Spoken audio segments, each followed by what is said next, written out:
Bonjour et bienvenue dans cette vidéo dans laquelle nous allons voir comment multiplier un nombre décimal par 10, par 100 ou par 1000 en faisant évidemment le calcul de tête.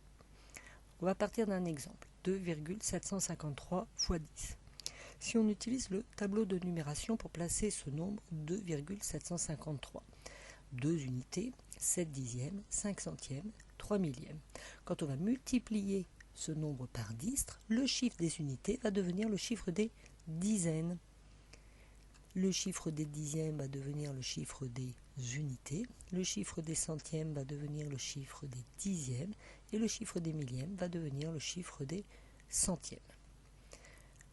On va donc obtenir à la fin 27,53. Multiplié par 10 revient donc à décaler la virgule de un rang vers la droite. C'est ce que l'on retiendra.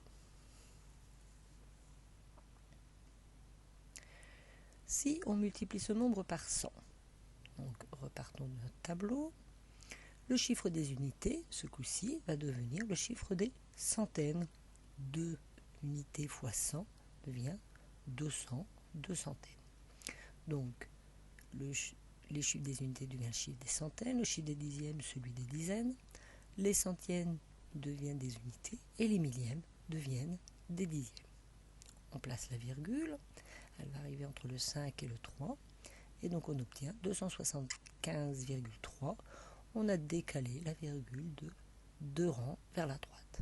Donc on retiendra que pour multiplier un nombre décimal par 100, on décale la virgule de 2 rangs vers la droite.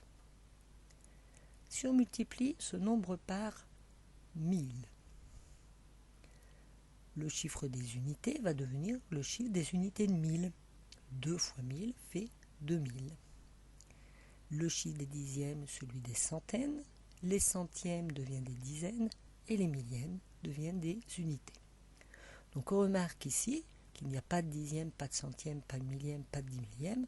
Donc cette virgule ici, on va pouvoir l'enlever et on aura à la fin 2753.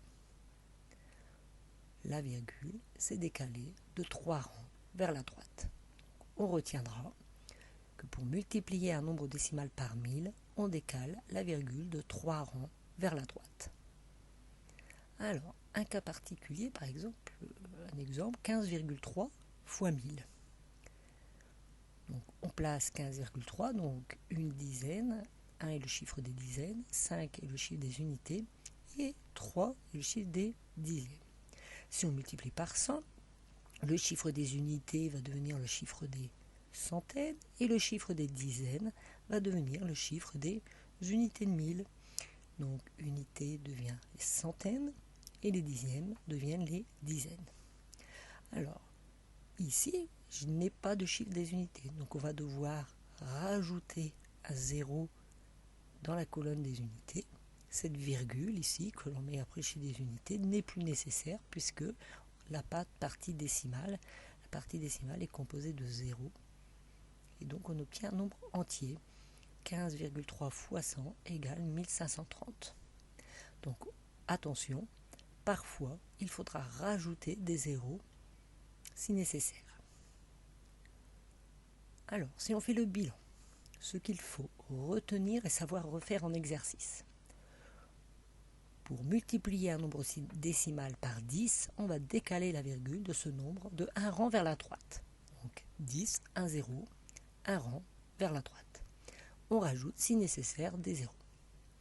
Exemple, 2,34 fois 10, on va décaler la virgule d'un rang vers la droite et on obtiendra 24,3. Pour multiplier un nombre décimal par 100, on va décaler la virgule de ce nombre de 2 rangs vers la droite en rajoutant des zéros si nécessaire. Exemple, 562 fois 100, je rappelle la virgule est derrière le 2, on va décaler la virgule de 2 rangs vers la droite, cette virgule n'est pas nécessaire puisqu'on est sur un nombre entier, on obtient 56 200. Et pour multiplier un nombre décimal par 1000, on décale la virgule de ce nombre de 3 rangs vers la droite en rajoutant des zéros si nécessaire. Et donc par exemple ici, 35,18 fois 1000, ça va être égal à 35 180. on va décaler, la virgule était entre le 5 et le 1, on a décalé la virgule de 3 rangs vers la droite, et on a donc dû rajouter ici un 0. Voilà, j'espère que vous avez compris. C'est la fin de cette vidéo. Je vous remercie de m'avoir écouté.